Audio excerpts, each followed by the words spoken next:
ជាបន្តទៅនេះសូមអារាធនានិមន្តនឹងអញ្ជើញសាធុសប្បុរសទាំងឡាយត្រង់ត្រាប់ស្ដាប់នៅការអានគម្ពីរព្រះត្រៃបិដកជាភាសាខ្មែរដោយសេចក្តីជ្រះថ្លារីករាយដូចតទៅ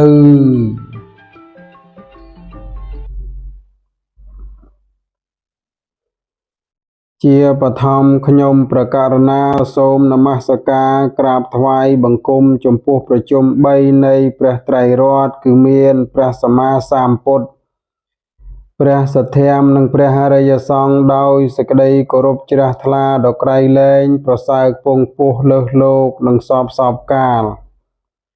សូមនមស្ការក្រាបថ្វាយបង្គំចំពោះព្រះថេរានុថេរៈគ្រប់ព្រះអង្គនិងគ្រប់វត្តអារាមជាទីគោរពសក្ការៈសូមលំអរលំអោនកាយជំរាបសួរដល់ពុទ្ធបរិស័ទសាធុសប្បុរសនិងបងប្អូនជនរួមជាតិគ្រប់មជ្ឈដ្ឋានទាំងអស់ជាទីគោរពរាប់អានខ្ញុំព្រះករុណាខ្ញុំបាទឆាំផល្លាសូមលើកយកនៅគម្ពីរព្រះអភិធម្មបិដកធាតុកថាពុក្កលបញ្ញត្តិភាគ83មកអានជាភាសាខ្មែរជូនជាទីសន្ដាប់ដូចតទៅ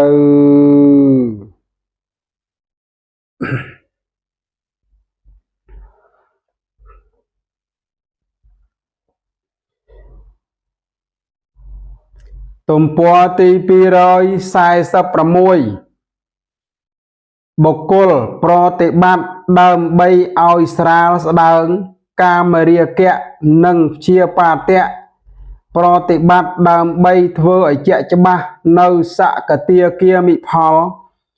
បានដល់បុគ្គលដែលមានកាមរាគៈនិងព្យាបាទៈស្រាលស្ដើងនេះហៅថាបុគ្គលសកតាជាសកតាគាមីបុគ្គលប្រតិបត្តិដើម្បីលះបង់កាមរាគៈនិងព្យាបាទៈមិនឲ្យសេសសល់ប្រតិបត្តិដើម្បីធ្វើឲ្យជាក់ច្បាស់នៅអនាគាមិផលបានដល់បុគ្គលដែលលះបង់កាមរាគៈនិងព្យាបាទៈមិនឲ្យសេសសល់នេះហៅថាបុគ្គលជាអនាគាមីបុគ្គលប្រតិបត្តិដើម្បីលះបង់រូបរាគៈអរូបរាគៈមានឧទ្ធាចៈនិងអវិជ្ជាមិនឲ្យសេសសល់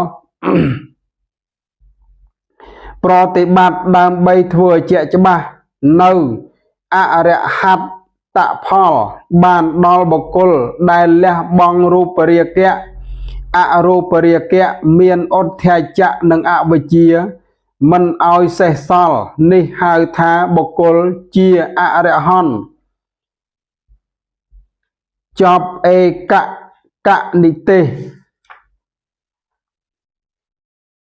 ទុកនិទេសលេខ58បុគ្គលមានសេចក្តីក្រោធតើដូចម្ដេចបណ្ដាលធម៌ទាំងនោះក្រោធតើដូចម្ដេចការក្រោធអាការៈក្រោធភាពនៃសេចក្តីក្រោធការប្រទុះអាការៈប្រទុះភាពនៃសេចក្តីប្រទុះ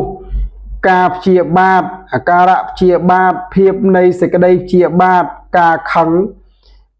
ងខ្លាំងភាពនៃចិត្តកាចការប្រហើនភាពនៃ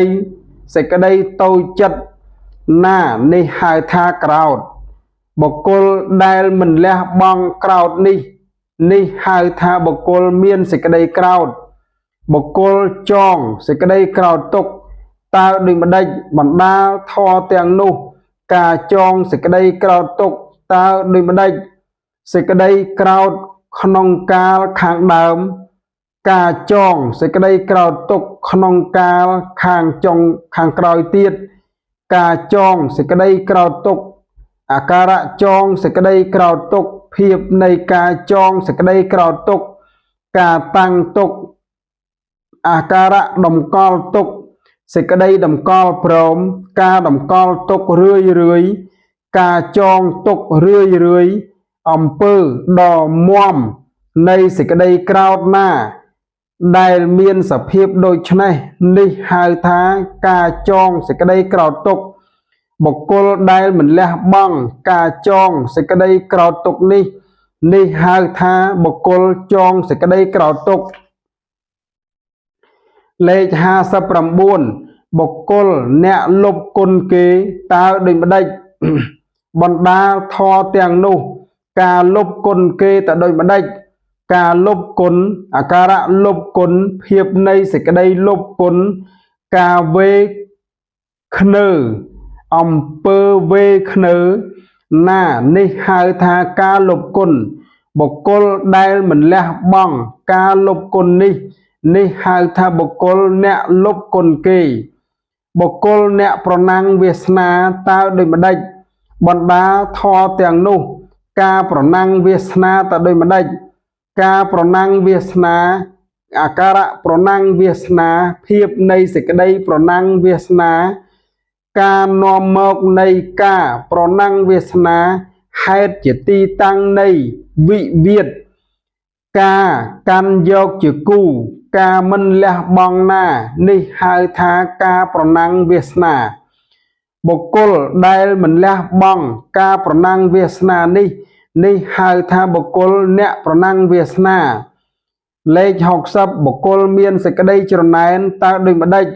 បណ្ដាធម៌ទាំងនោះសេចក្តីច្រណែនតើដូចម្ដេចការច្រណែនអាការៈច្រណែនភាពនៃសេចក្តីច្រណែនការឈ្នានេះអាការៈឈ្នានេះភាពនៃសេចក្តីឈ្នានេះក្នុងលៀបសក្ការៈសេចក្តីគោរពការរាប់អានការថ្វាយបង្គំនិងការបូជារបស់បុគ្គលដទៃណានេះហៅថាសេចក្តីច្រណែន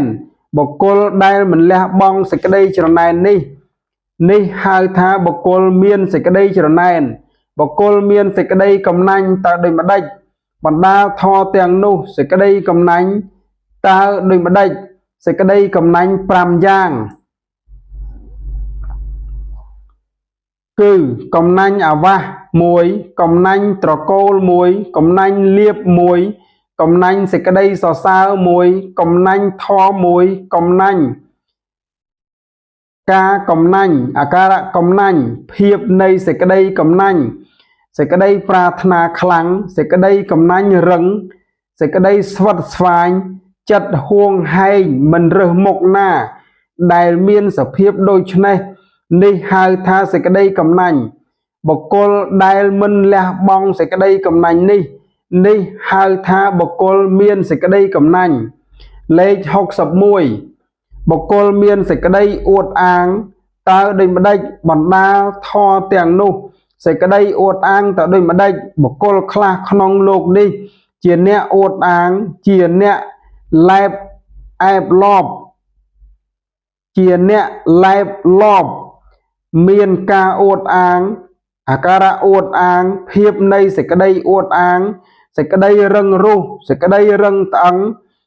ការបោកប្រាស់សេចក្តីបោកប្រាស់ណានេះហៅថាសេចក្តីអួតអាងបុគ្គលដែលមិនលះបង់សេចក្តីអួតអាងនេះហៅថាបុគ្គលមានសេចក្តីអួតអាងបុគ្គលមានមាយាតើដូចម្ដេចបណ្ដាលធម៌ទាំងនោះមាយាតើដូចម្ដេចបុគ្គលខ្លះក្នុងលោកនេះប្រព្រឹត្តទុច្ចរិតដោយកាយប្រព្រឹត្តទុច្ចរិតដោយវាចាប្រព្រឹត្តទុច្ចរិតដោយចិត្តតម្កល់ទុកនៅសេចក្តីប្រាថ្នាដ៏លាមកព្រោះហេតុបិទបាំងទុច្ចរិតនោះប្រាថ្នាថា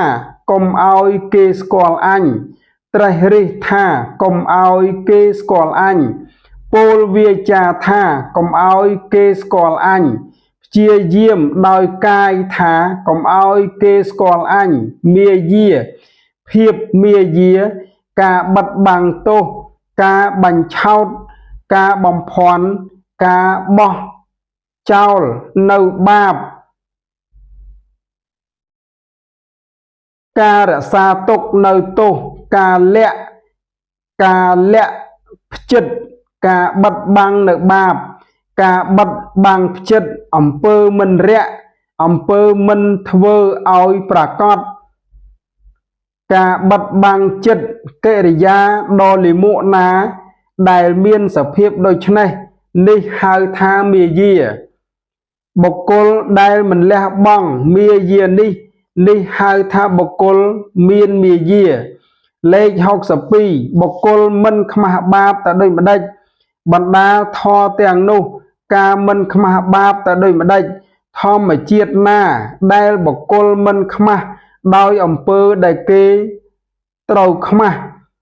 មិនខ្មាស់ដោយការភ័ព្វប្រសពនឹងធម៌ជាអកុសលដ៏លាមកនេះហៅថាការមិនខ្មាស់បាបបុគ្គលប្រកបដោយសេចក្តីមិនខ្មាស់នេះឈ្មោះថាបុគ្គលមិនខ្មាស់បាបបុគ្គលមិនខ្លាចបាបតែដូចម្ដេចបណ្ដាលធម៌ទាំងនោះការមិនខ្លាចបាបតើដូចម្ដេចធម្មជាតិណាដែលបុគ្គលមិនខ្លាចដោយអំពើដែលគេត្រូវខ្លាចមិនខ្លាចដោយការភពប្រសពនឹងធម៌ជាអកុសលដ៏លាមកនេះហៅថាការមិនខ្លាចបាបបុគ្គលប្រកបដោយការមិនខ្លាចបាបនេះឈ្មោះថាបុគ្គលមិនខ្លាចបាប